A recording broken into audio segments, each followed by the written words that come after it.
નમસ્કાર મિત્રો, learning જીકેની YouTube ચેનલમાં આપ સૌ મિત્રોનું સ્વાગત છે. આજે 1 ઓક્ટોબર આજના દિન વિશેષમાં વાત કરીએ એની બેસન્ટ વિશે.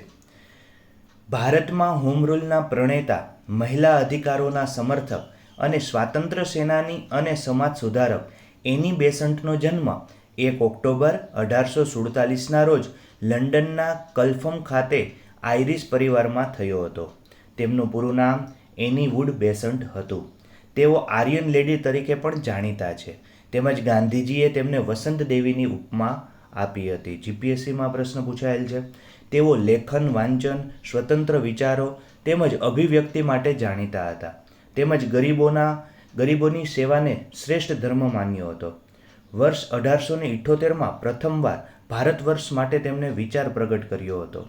તેઓ 1889માં થિયોસોફિકલ સોસાયટીમાં જોડાયા હતા. વર્ષ 1893માં ભારત આવ્યા બાદ તેમણે બનારસમાં 5 વર્ષ રોકાઈને શાંતિકુંજ નામે તપોવન બનાવ્યું હતું.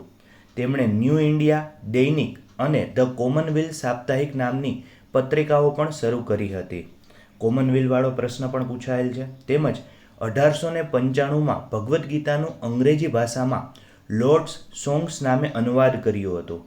તેઓ ડિસેમ્બર 1917માં ભારતીય રાષ્ટ્રીય કોંગ્રેસના કલકત્તામાં ભરાયેલા અધિવેશનમાં સૌપ્રથમ મહિલા અધ્યક્ષ બન્યા હતા. આ પ્રશ્ન પણ એક્ઝામમાં પૂછાયેલો છે. તેઓએ પાશ્ચાત્ય ભૌતિકવાદની આલોચના કરી હતી. પ્રાચીન હિન્દુ સભ્યતાને શ્રેષ્ઠ સાબિત કરી હતી. તેઓ પ્રવચન કરતા એ પૂર્વે ઓમ નમઃ શિવાય બોલતા હતા. તેઓએ ભારતમાં સમાનતા, બિનસાંપ્રદાયિકતા, જન્મદર નિયંત્રણ, સમાજવાદ અને મહિલાઓના અધિકાર માટે લડત ચલાવી હતી. તેમજ બાળ લગ્ન તથા જાતીય ભેદભાવ જેવા સામાજિક કલંકોને દૂર કરવા માટે સન્સ ઓફ ઇન્ડિયા અને ડોક્ટર્સ ઓફ ઇન્ડિયા જેવી સંસ્થાઓ શરૂ કરી હતી. તેઓએ પ્રાચીન ભારતીય સાહિત્યનો અભ્યાસ કર્યો અને ભારતીય સમાજમાં ભારતીય દૃષ્ટિકોણથી સુધારાના અભિગમ સાથે થિયોસોફિકલ આંદોલનનો પ્રારંભ કર્યો હતો. તેઓ વર્ષ 1907માં થિયોસોફિકલ સોસાયટીના પ્રમુખ બન્યા હતા. તેમણે આ સંસ્થાના ઉદ્દેશ્યનો ફેલાવો કરવા માટે બનારસમાં સેન્ટ્રલ હિન્દુ સ્કૂલની સ્થાપના કરી હતી.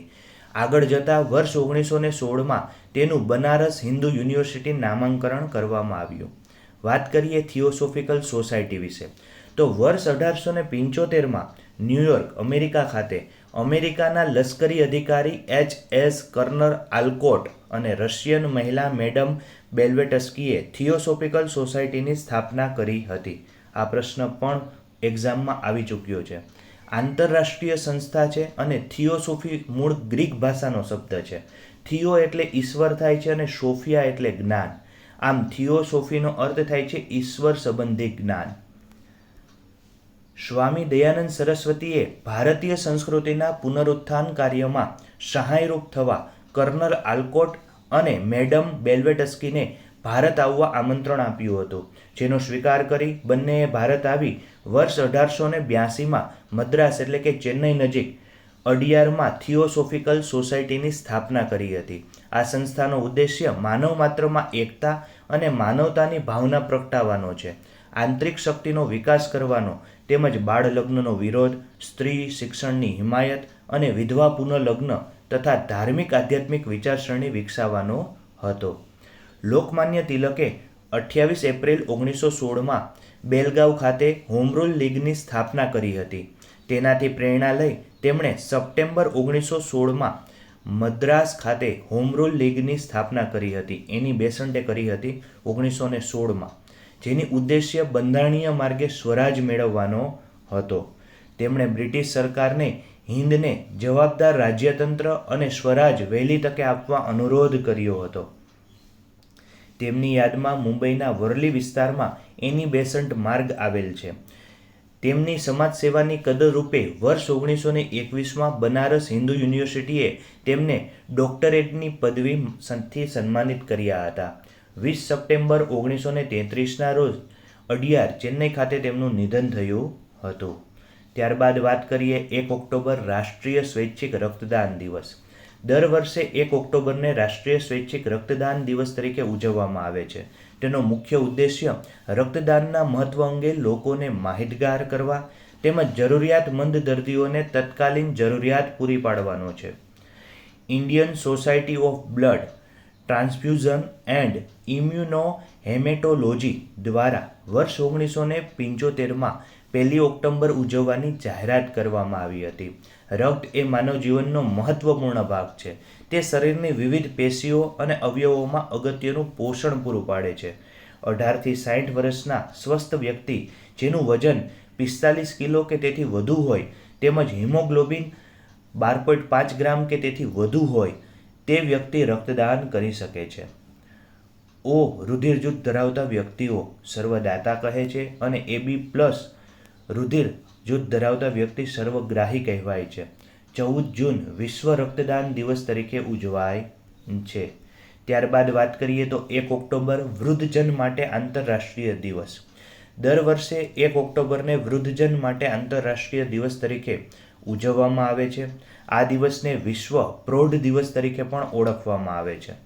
સંયુક્ત રાષ્ટ્રસંઘ UNની સામાન્ય સભાએ 14 ડિસેમ્બર 1990માં ઠરાવ પસાર કરીને 1 ઓક્ટોબરને વૃદ્ધજન માટે આંતરરાષ્ટ્રીય દિવસ ઉજવવાની સત્તાવાર જાહેરાત કરી હતી. વૃદ્ધ વ્યક્તિઓના અધિકાર અને સ્વતંત્રતા તેમજ વૃદ્ધ વ્યક્તિઓ સમાજના કાર્યોમાં ભાગ લઈ શકે અને તેમનું સન્માન જળવાઈ રહે તે માટેનો મુખ્ય ઉદ્દેશ્ય રહેલો છે. આ દિવસ સૌપ્રથમ 1991ની અંદર ઉજવાયો હતો. વૃદ્ધ નાગરિક સંબંધિત બાબતો, સામાજિક ન્યાય અને સશક્તિકરણ મંત્રાલય અંતર્ગત આ જે છે એ દિવસની ઉજવણી કરવામાં આવે છે. 1999માં ભારત સરકાર વૃદ્ધ નાગરિકોના સ્વાસ્થ્ય અને સુખાકારી માટે પ્રોત્સાહન આપવા માટે રાષ્ટ્રીય નીતિ ઘડી હતી. મે 2017 પ્રધાનમંત્રી વય વંદના યોજના જે છે એ આના અંતર્ગત જ શરૂ કરવામાં આવી છે. 21 ઓગસ્ટ વિશ્વ વરિષ્ઠ નાગરિક દિવસ તરીકે ઉજવાય છે. વિડીયો પસંદ આવ્યો હોય તો લાઈક કરજો અને કંઈ સૂચન હોય તો કોમેન્ટ દ્વારા જરૂર જણાવજો. ફરી મળીશું એક નવા દિન વિશેષ સાથે. અસ્તુ. જય હિન્દ, જય ભારત.